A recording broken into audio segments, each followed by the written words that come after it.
School కి గానీ college కి గానీ పిల్లల్ని ఆటోలో బస్సులో పంపించే పేరెంట్స్ కొంచెం జాగ్రత్తగా ఉండండి. ఈ రోజు మార్నింగ్ ఉరుసుగుట్ట దగ్గర ఒక డివైడర్ దగ్గర ఒక స్కూల్ బస్సు ఒక కాలేజీ ఆటో ఢీకొట్టుకున్నాయి. యాక్సిడెంట్ జరిగింది.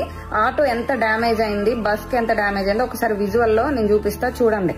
ప్రతి ఒక్క పేరెంట్స్ యాజమాన్యాన్ని గానీ లేకపోతే సంబంధిత అధికారిని ఖచ్చితంగా క్వశ్చన్ చేయాలి. ఇప్పుడు మీరే కాదు ప్రతి ఒక్కరు కూడా మనకెందుకులే అనుకోకండి, ఖచ్చితంగా అడగండి. ఎందుకంటే ఇప్పుడు ఈ ఆటో యాక్సిడెంట్ గానీ బస్ కి సంబంధించి యాక్సిడెంట్ ఏమైంది ఎట్లా అనేది ఒకసారి సీసీ ఫుటేజ్ చూస్తే తెలుస్తుంది. ఎందుకంటే ప్రతి ఒక్కరు అటు వెళ్తారు తప్ప అక్కడ ఎవరు ఆగేటువంటి పరిసరాలు కాదవి. ఎంత స్పీడ్ గా వస్తున్నారంటే, ఎంత ర్యాష్ డ్రైవింగ్ అంటే, మొన్న ఒక అబ్బాయి కూడా యాక్సిడెంట్ అయితే ఆ అబ్బాయి కోమాలోకి వెళ్లి చనిపోయింది ఉరుసుగుట్ట దగ్గర.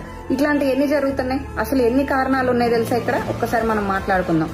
ఇప్పుడు వరంగలే కాదు హన్మకొండే కాదు, ఎన్ని స్కూల్స్ కాలేజ్ దగ్గర స్కూల్ జోన్ అని బోర్డులు ఉన్నాయి, ఎవరికైనా కనిపిస్తున్నాయా? లేదు.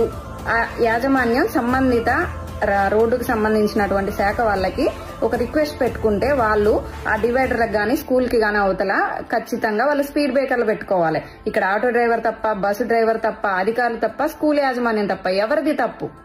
అలానే ప్రతి ఒక్క పేరెంట్స్ కూడా ఖచ్చితంగా అడగండి. స్కూల్స్ దగ్గర స్కూల్ జోన్ బోర్డు పెట్టాలి, అలానే డివైడర్ల దగ్గర ఖచ్చితంగా స్పీడ్ బ్రేకర్లు ఉండాలని. అలానే ప్రతి ఒక్కరు ర్యాష్ డ్రైవింగ్ కొంచెం స్కూల్స్ దగ్గర తగ్గండి. మీ వల్ల ఎదుటి ప్రాణాలు పోతున్నాయి.